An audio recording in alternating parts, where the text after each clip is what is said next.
Miércoles 12 de noviembre de 2025. Tres mensajes del Evangelio de hoy, tomado del Evangelio de San Lucas, capítulo 17, versículos del 11 al 19. Una vez, yendo Jesús camino de Jerusalén, pasaba entre Samaria y Galilea. Cuando iba a entrar a una ciudad, vinieron a su encuentro 10 hombres leprosos que se pararon a lo lejos y a gritos le decían: Jesús, Maestro, ten compasión de nosotros. Al verlos, les dijo: vayan a presentarse a los sacerdotes. Y sucedió que mientras iban de camino, quedaron limpios. Uno de ellos, viendo que estaba curado, se volvió alabando a Dios a grandes gritos y se postró a los pies de Jesús, rostro en tierra, dándole gracias. Este era un samaritano. Jesús tomó la palabra y dijo: ¿no han quedado limpios los 10? ¿Los otros 9 dónde están? ¿No ha habido quien volviera a dar gloria a Dios más que este extranjero? Y le dijo: levántate, vete, tu fe te ha salvado. Palabra del Señor. Gloria a ti, Señor Jesús. Queridos amigos, nos encontramos hoy nuevamente en medio del ministerio público de Jesús con su poder sanador y liberador. Un poder que sana no solamente el cuerpo, sino también el alma. Hoy nos encontramos con 10 leprosos. Recordemos que la lepra en Israel traía una triple exclusión a las personas que la padecían. Una exclusión, en primer lugar, legal. No eran tomados en cuenta para nada por las autoridades. Pero también traía una exclusión social. Las personas del pueblo les querían lejos. De hecho, no podían vivir dentro de las ciudades, sino afuera de ellas. Tenían que gritar permanentemente que eran leprosos. Debían andar con una campanita para que a lo lejos las personas supieran que venía un leproso y pudieran alejarse. Pero tal vez la exclusión más dolorosa que padecían era la exclusión religiosa. En aquel entonces se tenía la conciencia de que la enfermedad tenía como raíz directa el pecado. Es decir, un leproso lo era porque era pecador. De manera que la situación del leproso era bastante compleja. Y por eso hoy Jesús, sanando 10 leprosos, está no solamente curando un cuerpo, sino restituyendo estas almas. Vamos con 3 mensajes. Primero, Jesús te sana. Segundo, agradece, agradece, agradece. Tercero, ¿dónde estás? Vamos con el primer punto. Jesús te sana. Sí, querida familia, estos 10 leprosos fueron sanados por Jesús, no solo físicamente, sino, como lo decíamos ahora, sobre todo moralmente. Claro que sucedió el milagro físico. Nosotros creemos firmemente que los milagros que aparecen en la Sagrada Escritura fueron milagros verdaderos. Desafortunadamente hoy hay algunas interpretaciones de algunos biblistas que pretenden hacernos creer que todo lo que aparece como sobrenatural en la Escritura debe ser interpretado de modo materialista, de modo naturalista, de modo simbólico, de modo mitológico. No, amigos, Jesús obró un tremendo milagro, la sanación de estas personas. Y establecía la ley que el certificado de sanación debía darlo un sacerdote. Por eso Jesús les dice: vayan a presentarse a los sacerdotes. Aquí tenemos nosotros varias enseñanzas. Lo primero es asegurar que Jesús sigue sanando cuerpos hoy. Yo mismo he sido testigo de innumerable cantidad de milagros, verdaderos milagros, en personas enfermas que han suplicado al Señor y han sido sanadas. A decir verdad, no todas las personas que suplican su sanación física serán sanados. Solo el Señor sabe quién va a ser sanado. Pero es perfectamente legítimo suplicar siempre la sanación física, siempre y cuando, digamos, nos sometemos a tu voluntad, que no se haga mi voluntad sino la tuya. Alguno podría decir: pero es que Dios siempre quiere la sanación física de una persona. Amigos, la verdad es que no. En ocasiones, la enfermedad, el dolor, que por supuesto no son causados por Dios, sino por las condiciones a las que nos redujo el pecado original, que por supuesto no son puestas por Dios, sino por el transcurso natural de la vida o por un accidente. A veces todo esto Dios permite que suceda para que la persona se una a su cruz y unido a su cruz aprenda el valor reparador del sufrimiento.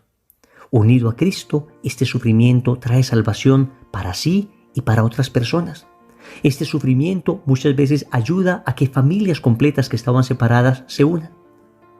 Sin embargo, repito, Dios a veces obra el milagro de la sanación. Y cuando se obra ese milagro, también está llamando a la conversión. A lo que me refiero es que siempre la sanación física está supeditada a la sanación espiritual.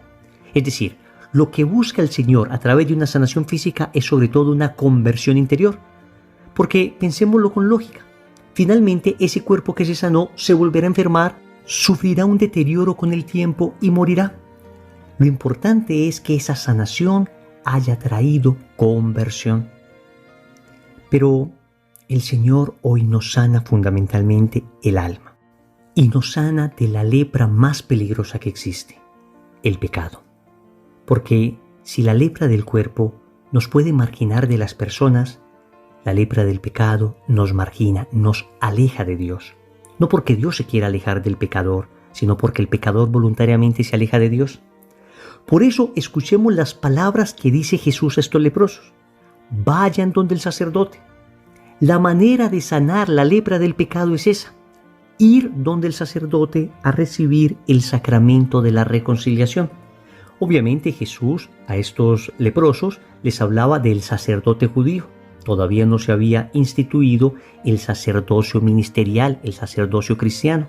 Pero podemos tomar estas palabras y traerlas a nuestro contexto y decir, la sanación de la lepra del pecado se encuentra con los sacerdotes.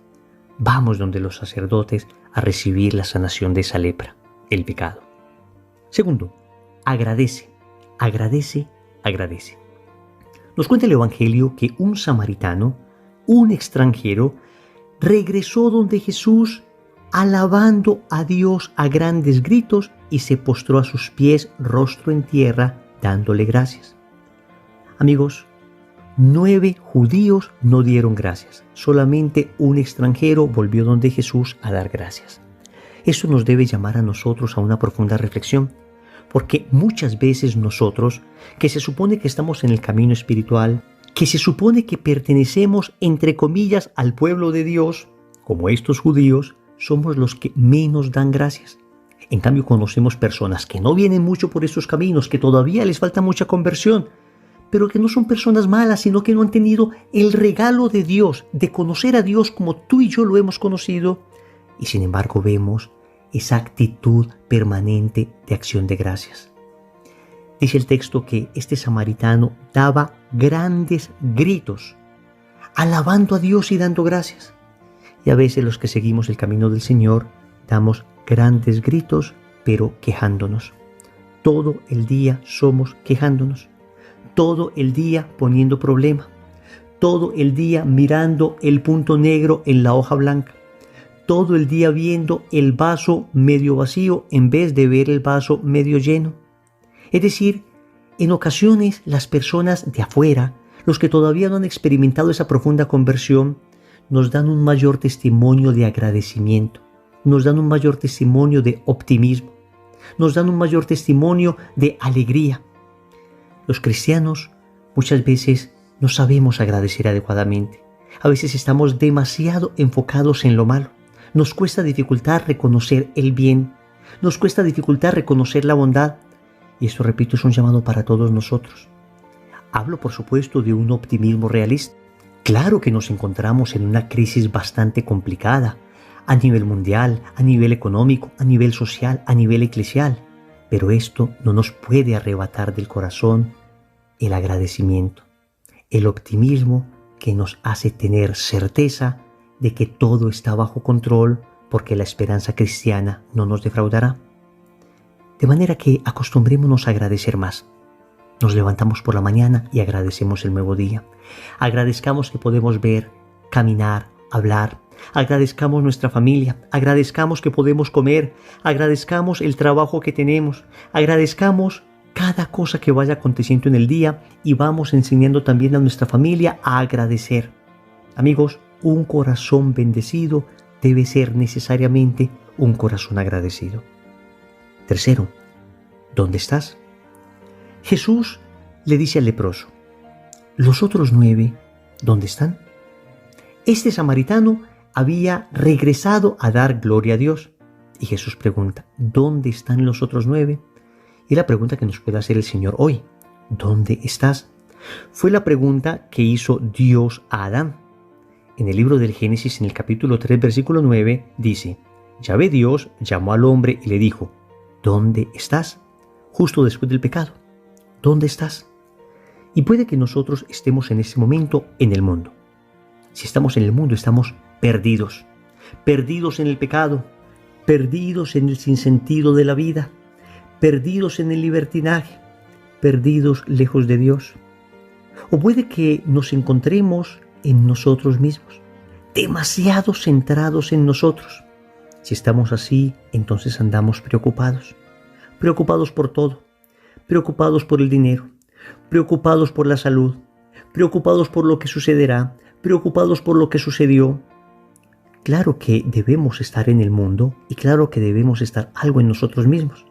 Cuando hablamos de estar en el mundo, de manera positiva, nos referimos a estar allí, en la sociedad, construyéndola para Dios.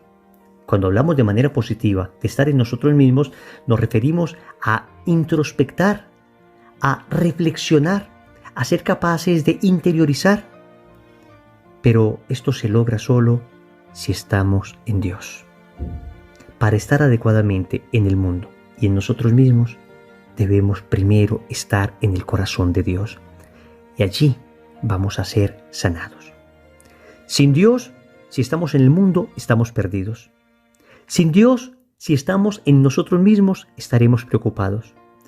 En Dios, en cambio, seremos sanados y aprenderemos a vivir en el mundo sin pertenecer a Él para llevar a la gente a Dios. A estar en nosotros mismos sin preocuparnos porque estaremos centrados en la esperanza de que Dios lo tiene todo bajo control. De manera que a la pregunta ¿dónde estás? Debemos responder en tu corazón, Señor, en tu corazón. Oremos. Amado Señor, hoy te pido la sanación. En primer lugar te pido la sanación de mi pecado. He sido frágil. He sido un pecador y lo reconozco con tristeza. Si no reconozco mi pecado, no puedo ser sanado de él. Por eso, hoy te prometo que hago el firme propósito de ir al sacerdote para ser sanado de esta lepra. También te suplico por todos mis hermanos que se encuentran enfermos físicamente. Y si yo mismo padezco alguna enfermedad, te pido también, si es tu voluntad, la sanación de la misma. Pero ante todo te quiero dar gracias. Gracias por tu bondad, gracias por tu generosidad, gracias porque tengo mucho más de lo que merezco. Gracias, Señor, porque me has dado tantas bendiciones que no he sabido valorar. Hoy, Señor, te las agradezco. Hoy te agradezco el hecho de haberme encontrado contigo. Hoy te agradezco el hecho de que hayas cambiado mi vida. Finalmente, Señor, ante esa pregunta que me haces, ¿dónde estás? Quisiera decir que estoy en tu corazón, quisiera decir que estoy en ti, pero desafortunadamente hasta hoy he estado demasiado en el mundo y demasiado en mí mismo. Por eso, a partir de hoy, quiero suplicarte me concedas la gracia de permanecer siempre en tu corazón. Señor, dame lo que me pides y pídeme lo que quieras. Amén. Recordemos entonces. Primero, Jesús te sana. Segundo, agradece, agradece, agradece. Tercero, ¿dónde estás? Compromiso. Vamos a ir donde el sacerdote para confesarnos y ser sanados de la lepra del pecado. En el nombre del Padre, y del Hijo, y del Espíritu Santo. Amén.